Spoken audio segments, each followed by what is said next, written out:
Por causa do tempo, vamos passar para o painel e vamos fazer as perguntas todas no final. Peço que registrem. Muito obrigada pelo... Um minuto só, doutora Ana Olga. Neste painel vamos ter a professora Ana Olga. Ela, infelizmente, não pode estar aqui presente e vai fazer a sua... Temos um vídeo onde ela faz a sua intervenção. Ela é professora associada na UEM, é pesquisadora, é responsável pela área de doenças não transmissíveis no Instituto Nacional de Saúde. Convido a doutora Neuza Jensen, que é cardiologista e pesquisadora no Departamento de Medicina do Hospital Central de Maputo. Convido a doutora Yolanda Vaz, que é especialista em doenças infecciosas e HIV, é gestora clínica na comunidade de Santo Egídio. E também convido a doutora Eudóxia, que é ponto focal de infecções oportunistas, tuberculose HIV, doença avançada e hepatites virais no programa de HIV no Ministério da Saúde. E vamos começar pela doutora Ana Olga.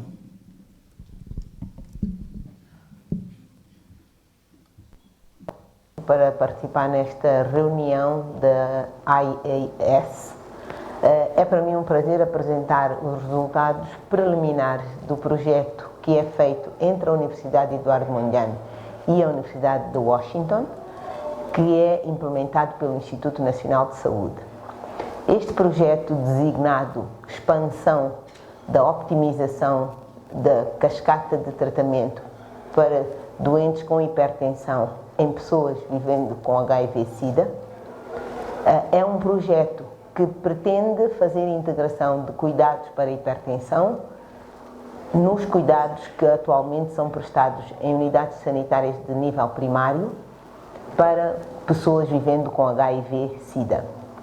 Esta integração é importante, dado o contexto de falta de recursos, o contexto de necessidade de melhoria de eficiências nos sistemas de saúde e, sobretudo, para fomentar cuidados centrados no paciente. Desde 2021, o projeto que nós designamos abreviadamente Scale-SAIA é implementado na província de Maputo, depois de uma fase piloto que incluiu também a cidade de Maputo. Ao longo da implementação do projeto, apesar das várias adversidades que enfrentamos, nomeadamente o Covid, alguma turbulência nos serviços de saúde, com greves em vários momentos e também com alguns dos recentes acontecimentos em relação ao nosso período pós-eleitoral na província de Maputo, foi possível implementar com sucesso o projeto. Em que consiste o projeto? O projeto pretende optimizar cuidados para estes pacientes através de uma abordagem que é centrada no paciente, na medida em que melhora os fluxos nas unidades sanitárias, integra os cuidados e pretende que, ao mesmo tempo, o profissional de saúde se preocupe com a melhoria progressiva da qualidade de cuidados que são prestados. Dada a falta de um sistema completo de vigilância epidemiológica para doenças não transmissíveis em Moçambique, incluindo a hipertensão, nós sentimos necessidade de iniciar um modelo que possa vir ser expandido, utilizando a hipertensão. Um diagnóstico de hipertensão não é muito trabalhoso, apesar de requerer recursos, e por esse motivo foram distribuídas às unidades sanitárias materiais para ser possível fazer este diagnóstico. Esfigomanómetros, fitas métricas e outro material que é utilizado para o diagnóstico, e foram treinados estes profissionais de saúde no início da fase formativa deste projeto. Ao longo destes últimos 4 anos, sucessivamente, através de um modelo de projeto que é um step-wedged, quer dizer, um ensaio clínico escalonado, foram selecionados 6 distritos da província de Maputo, nos quais temos unidades sanitárias de maior volume, 3 em cada distrito, participando no ensaio clínico. Neste ensaio clínico existe uma fase de intervenção de implementação. Existe uma fase em que a unidade sanitária passa a implementar por si só a intervenção que pretendemos introduzir e, finalmente, uma fase de sustentação desta atividade. Em cada fase do estudo entravam 2 unidades sanitárias na fase de intervenção que têm o suporte da equipe de investigação do Instituto Nacional de Saúde, da Universidade Eduardo Mondlane e da Universidade de Washington. Após 9 meses, passamos à fase de implementação pela unidade sanitária, por si só, em que supervisores distritais que foram treinados na primeira fase passam a fazer os ciclos de melhoria contínua, que depois, na fase final, passados outros 9 meses, não tem sequer a supervisão da equipe. Portanto, há uma fase de implementação pela equipe de estudo, treinando os supervisores, uma segunda fase em que os supervisores por si só implementam esta intervenção e na terceira fase há uma sustentação que é feita pela própria unidade sanitária com um modelo que já é adaptado e que se pretende que seja assumido pela unidade sanitária.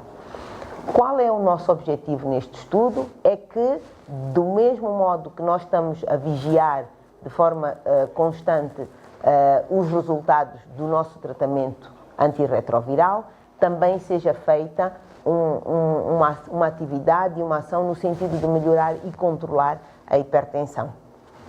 Neste estudo, temos como um outcome, como um efeito final desejado, que tanto a carga viral como a pressão estejam controladas. E ao fazermos de forma integrada este cuidado, nós centramos o nosso esforço no paciente. De um modo geral, este projeto tem várias vantagens para o Serviço Nacional de Saúde e para os pacientes. Para o Serviço Nacional de Saúde, permite melhorar eficiências, permite que, de uma maneira organizada, haja uma melhoria da cascata de prestação de cuidados, desde o despiste da hipertensão, o diagnóstico correto da hipertensão, a entrada dos pacientes que têm hipertensão em tratamento, simultaneamente ao seu tratamento TARV e, de um modo geral, o treino do pessoal do programa de HIV para, de um modo integrado, abordar as doenças que afetam esta população, sendo a hipertensão uma das mais comuns. Em segundo lugar, para o paciente, ao melhorarmos os fluxos ao nível da unidade sanitária, reduzimos a necessidade de várias visitas e, sobretudo, de visitas separadas para cuidados de HIV e para hipertensão e, desse modo, reduzimos custos, aumentamos o tempo que a pessoa tem disponível para as suas atividades de rendimento e para o seu bem-estar e lazer e, desta maneira, apoiamos também o doente. É desta maneira que nós pretendemos incutir nos profissionais de saúde e introduzir no Serviço Nacional de Saúde esta abordagem centrada no paciente através de uma integração de cuidados entre o HIV e a hipertensão. Obrigada a todos pela vossa atenção.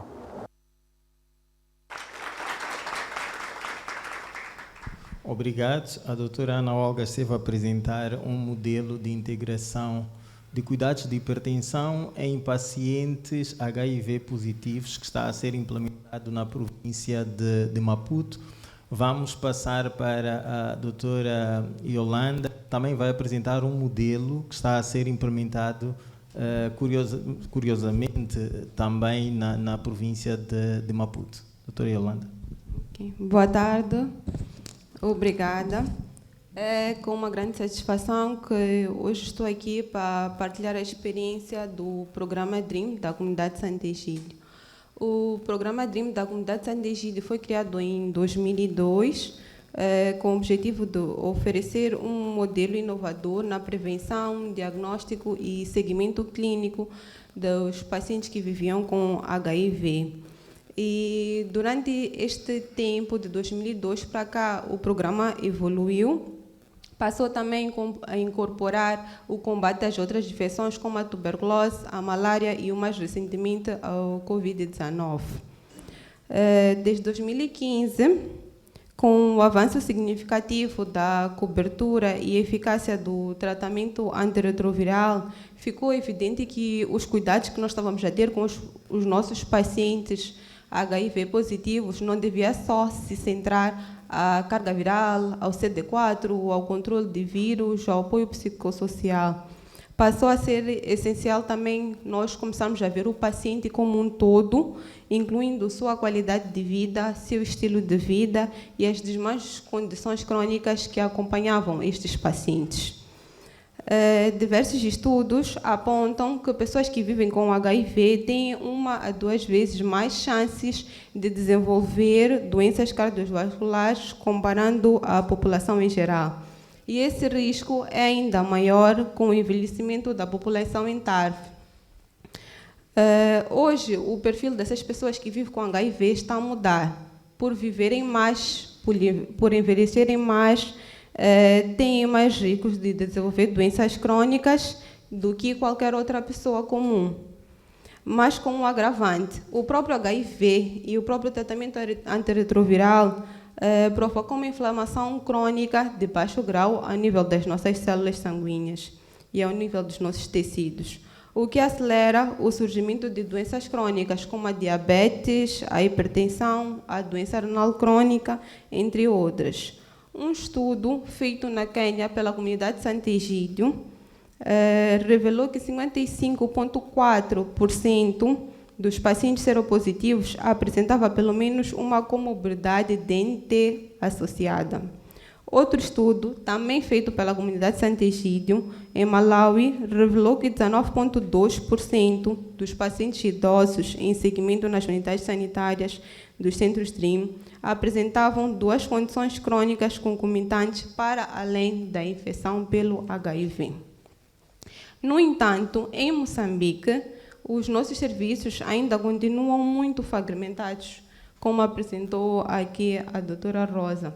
O paciente faz uma consulta TARV no local e, às vezes, muitas vezes, só para oferir atenção, ele não consegue no próprio local. Tem que fazer numa farmácia privada, tem que fazer em casa do vizinho, em algum outro local, só para ter noção de como é que está o seu nível de atenção.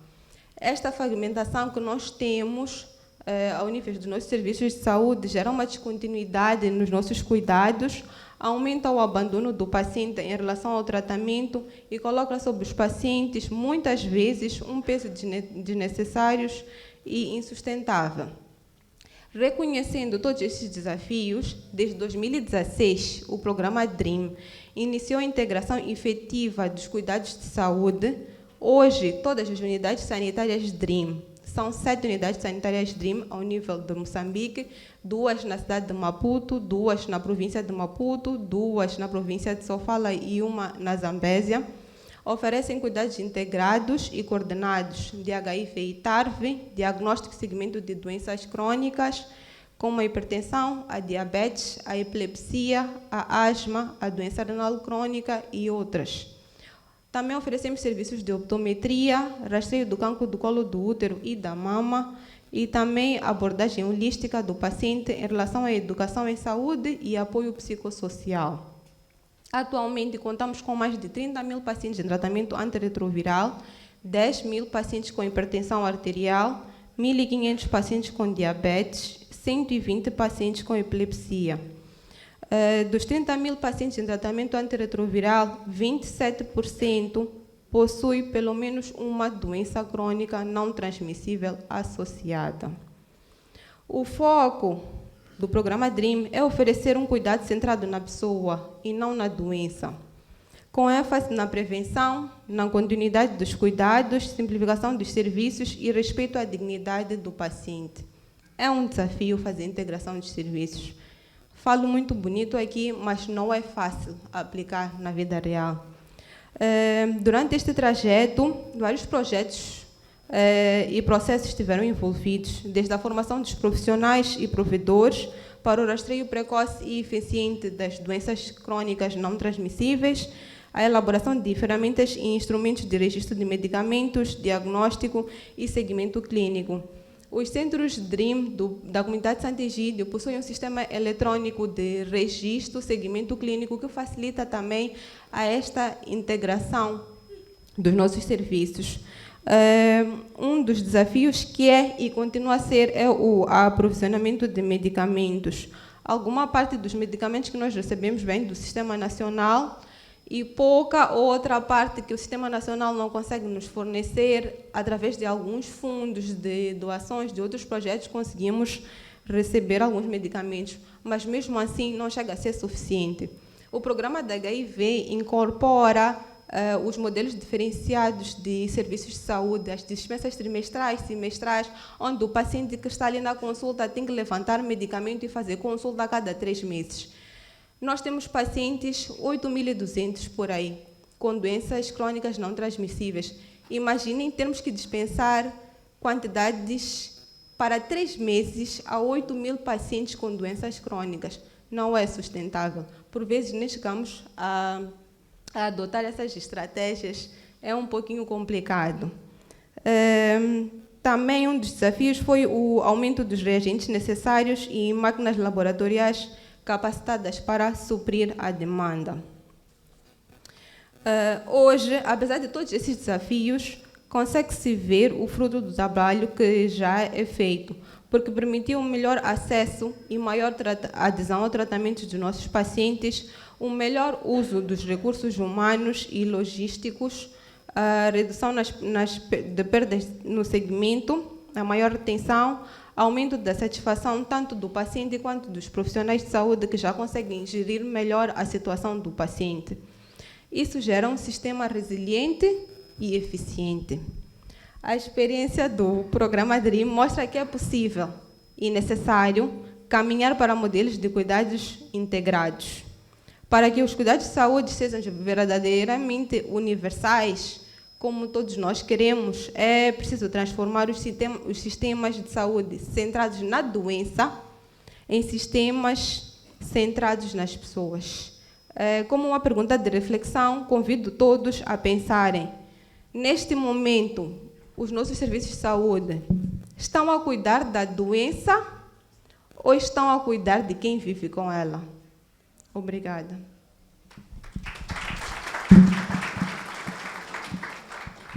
Obrigado, doutora Yolanda. Só para melhor compreensão, a doutora Ana Olga falou da integração de hipertensão dentro do programa da HIV.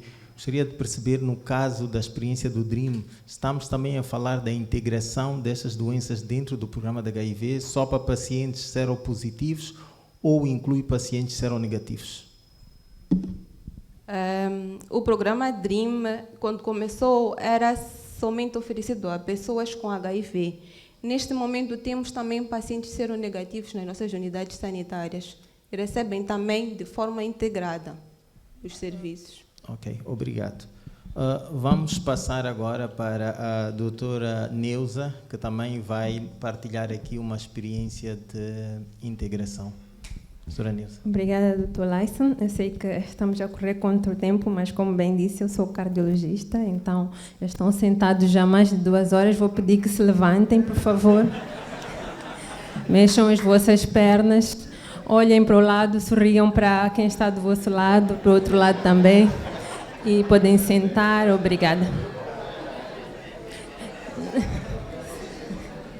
Já chega. Só para dizer que o stress não é amigo do coração. Bem, eu queria agradecer a oportunidade de estar aqui e, mais do que esta oportunidade, eu queria agradecer o espaço, a organização, a este espaço que foi criado para falar deste problema, deste tema que é atual e pertinente. Já era pertinente há muito tempo, felizmente decidiu-se dar este passo e eu queria pedir uma salva de palmas para a organização por esta iniciativa. Não estou a roubar o seu lugar de moderador, desculpa. Bem, já foi aqui bem falado e acho que é sabido por todos o peso das doenças crônicas no nosso país. Recentemente foi publicado o Em Crônicas, que é o STEPS, que já é a 3ª vez que é feito a nível nacional e só para vos dizer, 1 em cada 4 adultos, de acordo com esses resultados, dos 18 aos 69, 1 em cada 4 são hipertensos.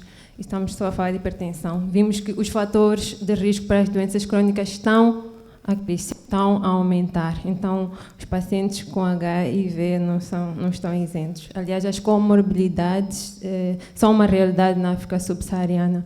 A doutora Sheila falou aqui um bocado, e a doutora Ana Olga também apresentou aqui de Santo Egito também alguns modelos de integração que já existem, que já estão a ser aplicados, e em outros países também temos experiências de alguns modelos de integração HIV, doenças crônicas não transmissíveis, que já estão a ser aplicados de uma forma geral. Esses modelos têm mostrado custos eficazes e melhorarem a qualidade de vida dos pacientes. Mais do que esses modelos, também já, se forem ver na literatura, existem revisões desses modelos, que é bom para nós, nos facilita. Apresentam já quais são portanto, as lições desses modelos já aplicados, o que é que já podemos aprender deles, não só dos benefícios, mas também das lacunas. E é aqui que eu queria partilhar esta experiência. Está bem frisado nessas revisões que muitas vezes uma coisa que falha é a avaliação e como é que são implementados, e lembrar que esses modelos não funcionam da mesma forma em lugares diferentes. É muito importante termos em conta o contexto onde eles são aplicados. E aí eu queria falar um bocadinho da ciência de implementação. Neste momento, eu trabalho no núcleo de investigações do Departamento de Medicina do Hospital Central. Nós estamos a participar num estudo que se chama Cohesion. E a experiência, para mim, é uma experiência nova. Eu sempre participei em estudos mais clínicos. Esse é um estudo completamente diferente. Chama-se Community Health System Innovation e visa melhorar, fortificar o sistema de saúde. E tem várias componentes. O foco é nas expectativas de quem fornece os serviços de saúde e de quem usa os serviços de saúde. Portanto, é muito centrada no utilizador. Estamos a trabalhar em 6 centros de saúde, portanto, a nível primário, e as doenças de foco são hipertensão, diabetes e uma doença transmissível considerada negligenciada, no nosso caso, a xistosomia. E é um estudo multicêntrico em Moçambique, Peru, Nepal e Índia. São sistemas de saúde diferentes e está a ser uma experiência muito interessante que eu queria partilhar um bocadinho. No início deste estudo, a primeira fase, houve, portanto, um levantamento em cada unidade sanitária das características da unidade sanitária, da população que ela serve, etc. E houve encontros com os pontos focais considerados importantes, intervenientes, não só da comunidade, do pessoal de saúde, mas também a nível central, também dos decisores políticos. Houve conversas, grupos de discussão e entrevistas, onde se levantou então quais são os desafios e quais são as necessidades, e daí foi conjuntamente desenhadas intervenções que foram consideradas necessárias e possíveis também no momento.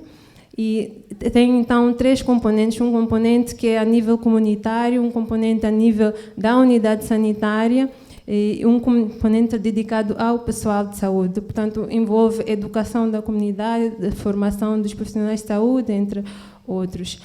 Achei muito interessante partilhar isso, porque para mim, como disse, é uma experiência diferente. No início achei muito complicado, porque não sabia, tive que, claro, ler sobre o assunto. E hoje a ciência de implementação está bastante desenvolvida. Não sabia que havia tantos frameworks, tantas diretrizes e matrizes para tudo que estamos a fazer. Portanto, todas as avaliações estão a seguir matrizes já standardizadas, e isso também é importante. Vamos ter avaliações, tivemos avaliações antes da intervenção, haverá avaliações, portanto, de uma forma longitudinal, várias avaliações a nível durante a intervenção e após a intervenção, e para todas essas avaliações vai ser avaliações qualitativas, quantitativas, econômicas e também do próprio processo de implementação, e tudo isso com base em matrizes já standardizadas. Acho que é importante, parece bastante confuso, mas essa estrutura bem organizada e rigorosa é importante para aquilo que se esteve aqui a falar muitas vezes de sustentabilidade, para tirar daí lições que realmente possam depois permitir ampliar esse programa. Então, eu queria só partilhar convosco esta pequena experiência. Queria aproveitar... Já pegou no microfone. Mas esteja à vontade. Está bem, só para também focar um bocadinho Na sessão anterior estiveram a falar muito de crianças e adolescentes, e eu queria chamar a atenção que crianças e adolescentes e jovens também têm patologia, doenças crônicas não transmissíveis, e nós muitas vezes esquecemos não só de tomar atenção a isso, mas também que eles podem ser uma chave para a prevenção. É na fase em que é mais fácil prevenir, há mais chances de prevenir e podem influenciar a família também. Obrigada. Obrigado. Obrigado, doutora Neuza. Uma salva de palmas. Isso. Doutora Neuza, vou aproveitar o tempo aqui para eu fazer perguntas, porque no final vai ser mais difícil. A doutora Neuza falou uma coisa muito importante, que é a questão do envolvimento da comunidade. Geralmente, quando a intervenção é na unidade sanitária, nós nunca pensamos que a comunidade deve ser ouvida, deve ser auscultada. Então, acho que isto é muito importante. E o guidance da OMS fala disto. Um dos pilares é mesmo o envolvimento da comunidade, para que a comunidade possa participar neste processo. Acho que é um ponto que vale a pena repisar. A minha questão é, houve recursos materiais, humanos, medicamentos, porque está a decorrer neste projeto, ou ele é implementado basicamente com recursos das unidades sanitárias do Ministério da Saúde? Sim, não há recursos a medicamentos, nem nada disso. Como disse, essa participação é uma das coisas que eu achei muito interessante. Nós, muitas vezes, ficamos céticos em envolver a comunidade, porque achamos que não sabem do assunto, mas fiquei muito impressionada com as reuniões que tivemos e como podemos... Aliás, é importante isso mesmo, a gente dar aquilo que as pessoas precisam, e só assim é que conseguimos. Nestas reuniões, nós criamos as intervenções que são basicamente educação. Vamos usar líderes comunitários que vão ser treinados por nós para passar a informação, porque é assim que a comunidade prefere, que seja na língua que eles entendem e na forma como eles percebem. Vai haver, claro que há algum material do estudo que é envolvido para a criação de cartazes, e isso vai haver formação para os profissionais de saúde, e também há um pequeno budget que nos deram para decidir com a população o que nós queríamos pôr junto com a população na unidade sanitária que fosse melhorar atendimento ou a resposta da unidade sanitária, e com a população decidiu-se colocar um televisor em cada uma dessas unidades sanitárias onde fossem passadas mensagens enquanto as pessoas estão ali na sala de espera, e nós vamos criar essas mensagens. Obrigado, doutora Neuza. Vamos passar para a doutora Eudóxia. Doutora Eudóxia, eu tenho algumas questões. A primeira, nós ouvimos aqui a doutora Sheila falar dos constrangimentos do ponto de vista do programa de doenças não transmissíveis. Para a doutora Eudóxia, a primeira questão seria: quais são os constrangimentos, os principais desafios para a integração do ponto de vista do programa de HIV? Boa tarde a todos. E obrigada pela oportunidade. Falar dos constrangimentos para a integração, acho que não temos como falar apenas no contexto do programa do HIV, mas do sistema como um todo, incluindo as doenças não transmissíveis. E dizer que, no início, a doutora Sheila falou muito bem que nós estamos em processo de elaboração de um guião de integração de serviços de HIV e de hipertensão. E no início da elaboração deste guião, nós fomos às unidades sanitárias e fomos fazer o assessment de como é que estão as unidades sanitárias para receber esta integração de serviços. Então, o que nós encontramos lá ao nível das unidades sanitárias muito já foi aqui apresentado, foram sistemas de consultas paralelas, não é, desintegradas. Encontramos aquilo que são sistemas de informação também paralelos, sistemas de abastecimento e logística de medicamentos, tanto para as doenças não transmissíveis, assim como para o HIV, também diferentes. E também a componente do financiamento, tanto para o HIV, que tem um financiamento robusto, e o mesmo não acontece para as DNTs, que tem um financiamento mínimo, e isto influencia naquilo que é a existência e a disponibilidade de consumíveis, tanto para o diagnóstico dessas doenças não transmissíveis, assim como para o medicamento.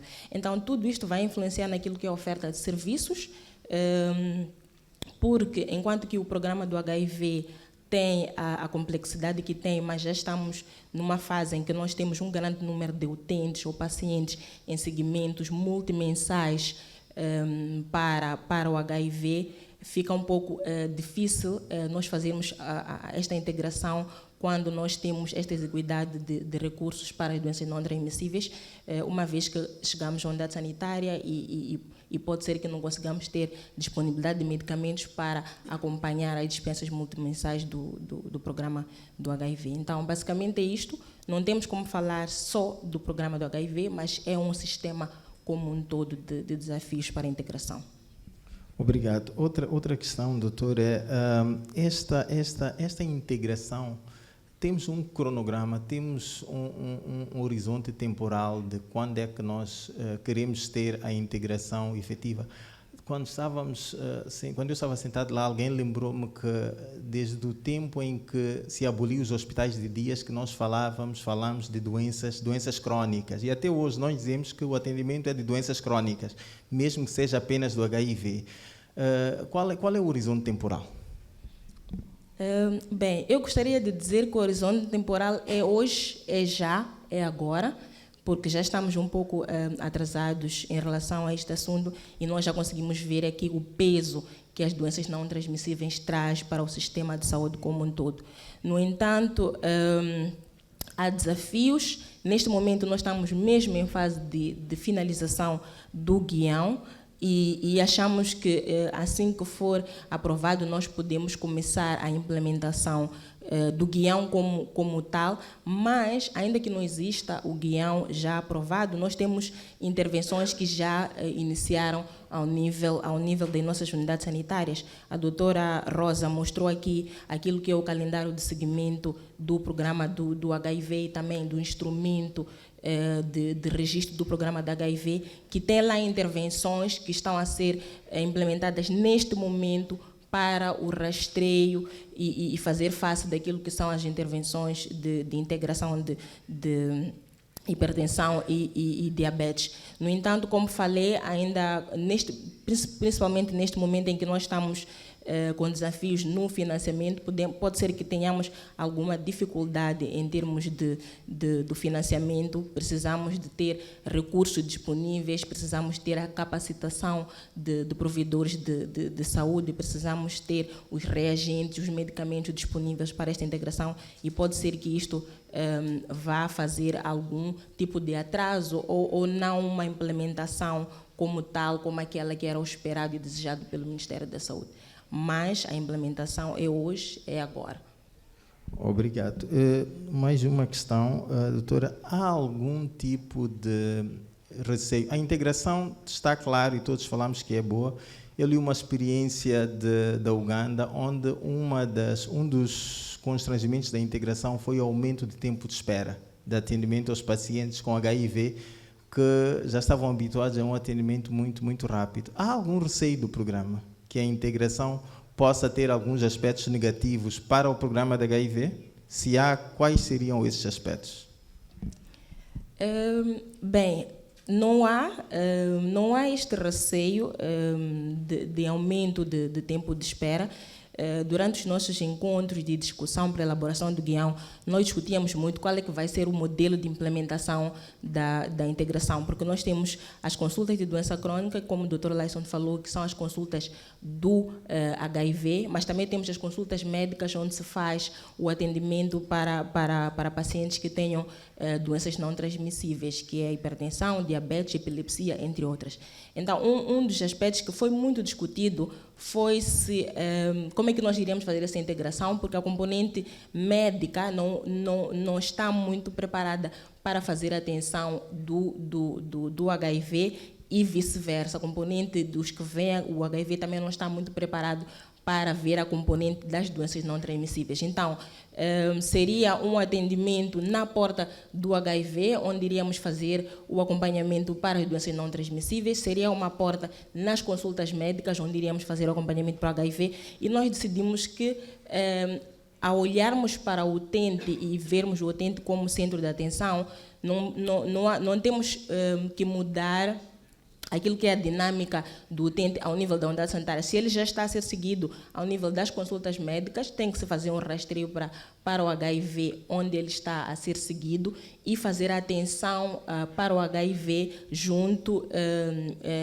da hipertensão e diabetes na consulta onde ele normalmente é seguido. Então, o nosso receio pode ser, se calhar por parte dos provedores, em termos da apropriação de cada uma das doenças, para aqueles que estão mais habituados para a componente do HIV, fazer o atendimento para as doenças não transmissíveis e doenças crônicas e vice-versa. Então, este é o nosso receio.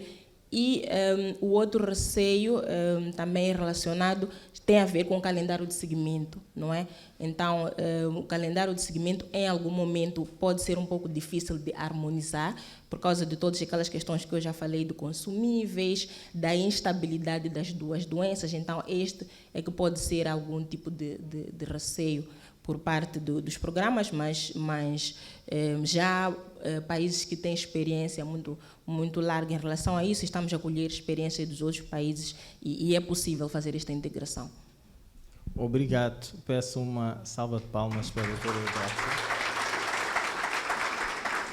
Graça. Vamos passar agora para perguntas e respostas.